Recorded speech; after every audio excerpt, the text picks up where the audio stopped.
Diamond, تو اس کے علاوہ جو چیزیں ہیں وہ ہمیں پتہ ہی کوئی نہیں ہے، تو اللہ نے کیسا بنایا ہوگا؟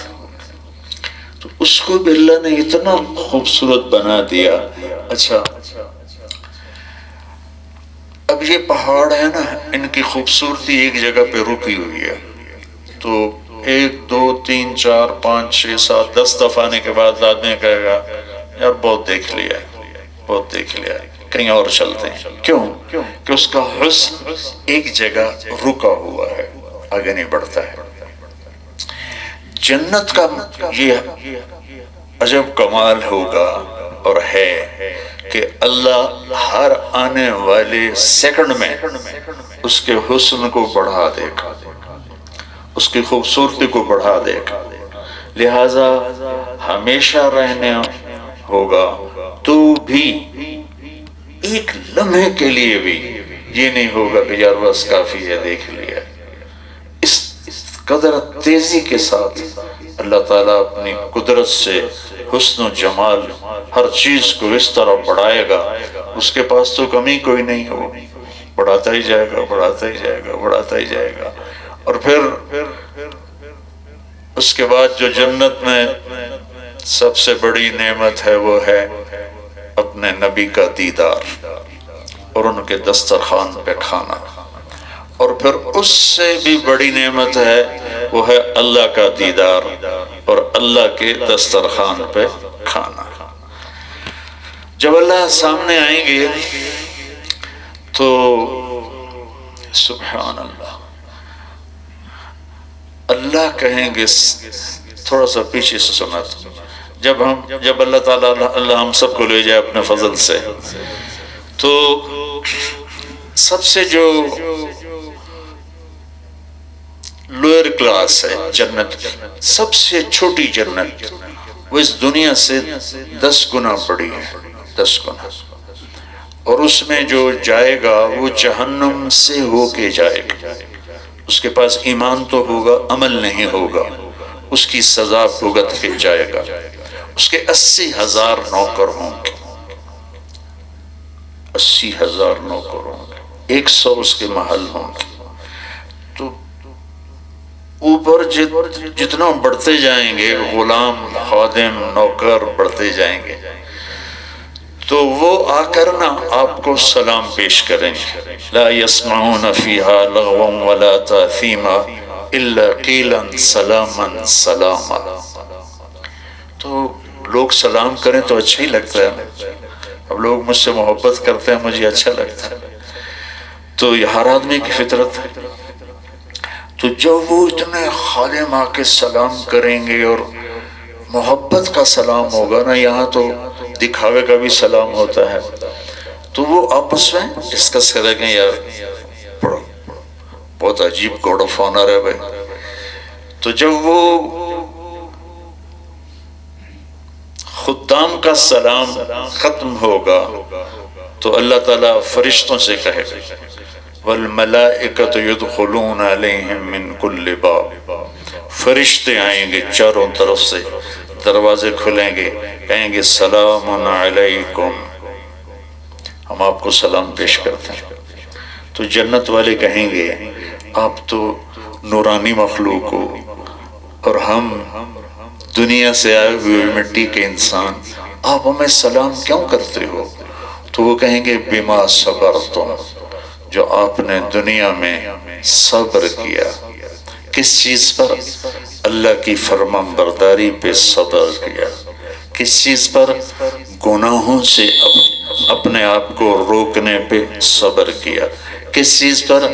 لوگوں کی تکلیف پہنچانے کے باوجود آپ نے اچھا سلوک کیا اور صبر کیا، تو ہم اس کے بدلے میں اس بار تو وہ چھت سے لگ جائیں گے کہ یار کمال ہی ہو گیا، تو فرشتے ہی آ گئے، وہ اس کا مزہ لے رہے ہیں ایک دم اللہ کا عرش سے کھلے گا اور اللہ تعالیٰ سامنے آ کر کہے گا سلام قولا من رب الرحیم۔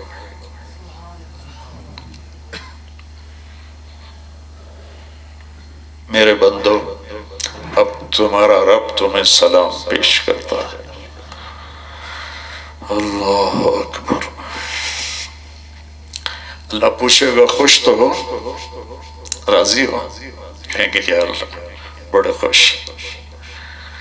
کوئی تمنا کوئی نہیں، بس ایک ہے اور کوئی تمنا نہیں کہ ہم دنیا میں تجھے سجدے کرتے رہے، لیکن وہ بڑی غفلت کے تھے، ہمیں پتہ نہیں تھا تو اتنے جمال کمال حسن والا ہے، تو ہمیں اجازت دے ہم ایک سجدہ تجھے دیکھ کے کریں جیسے دنیا میں بغیر دیکھے کرتے تھے.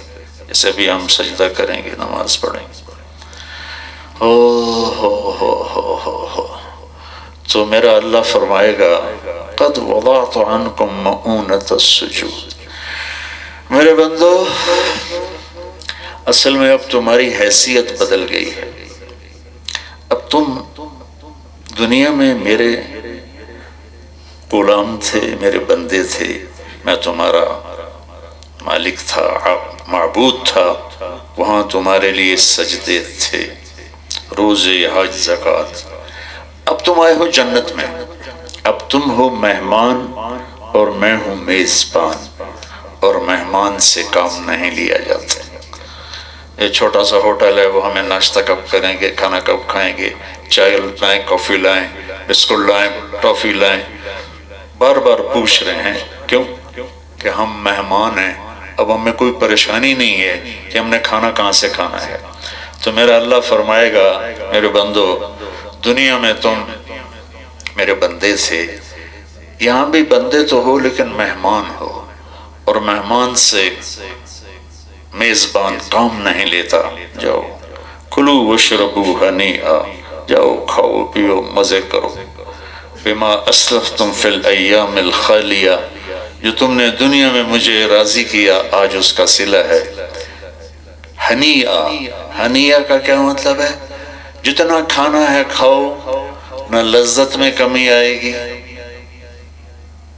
نہ طلب میں کمی آئے گی، اور نہ اس کے بعد ٹوائلٹ جانا پڑے گا. جتنا پینا ہے پیو، نہ لذت میں کمی آئے گی نہ ذائقے میں کمی آئے گی. یہاں کھا لو تو پیا نہیں جاتا، پی لو تو کھایا نہیں جاتا، وہاں دونوں کھاتے اللہ کھول کے رکھے. جتنا کھانا ہے، جتنا پینا ہے، چلتے جاؤ، کوئی تکلیف نہیں ہے، مرض کوئی نہیں، غم کوئی نہیں، بڑھاپا کوئی نہیں، دکھ کوئی نہیں، تکلیف کوئی نہیں، لڑائی کوئی نہیں، پیشاب کوئی نہیں، پخانہ کوئی نہیں. پوری جنت میں ایک بھی واش روم نہیں ہے، پوری جنت میں لانڈری نہیں ہے. سبحان اللہ. یہ منظر دیکھ کے مجھے جنت یاد آ گئی. میں بہت عرصے سے جنت کو بیان ہی نہیں کیا، تو آج وسیم صاحب کی برکت سے تو اب میں آنے لگا ہوں. تو میں نے غسل کیا ہے، کپڑے بدلے ہیں، اور تیار ہو کے میں نیچے آیا ہوں. اب جنت میں جو اللہ لباس پہنائے گا وہ ایک نہیں ہوگا، 100 لباس جسم پہ زیب تن ہوں گے، ہر مرد ہر عورت، اور وہ یوں 2 انگلیوں میں آ جائیں گے، اتنے باریک ہوں گے، یوں 2 انگلیوں میں آ جائیں گے. اچھا مجھے کبھی خیال آتا تھا سردیوں میں ہم کوٹ پہنتے ہیں، جرسی پہنتے ہیں، تو ہمارے اوپر ایک وزن پڑ جاتا ہے. 100 جوڑے پہنیں گے تو چلیں گے کہ کیسے؟ 100 جوڑے. تو پھر مجھے خود ہی غور کرتے کرتے اللہ نے یہ بات سمجھائی کہ جنت کا لباس کا جو دھاگا ہے وہ نور سے بنے گا، نور، اور نور کا وزن کوئی نہیں ہوتا، لائٹ کا کوئی وزن نہیں ہوتا ہے. تو وہ نور سے بنے ہوں گے، اور وہ آپ کو کسی درزی سے نہیں بنوانے ہیں. ایک درخت ہے، اس کا نام ہے طوبہ، اس پہ بڑے بڑے ایسے پھول لگے ہوئے ہیں. آپ کے دل میں خیال آئے گا کپڑے بدل لو، کپڑے بدل لو. اب کپڑے بدلنے میں 100 جوڑے میں اتاروں گا تو میری کتنی ایکسرسائز ہوگی؟ پھر 100 میں پہنوں گا تو پھر میری کتنی ایکسرسائز ہوگی؟ اور پھر یہ جو 100 میں اتاروں گا یہ میں رکھوں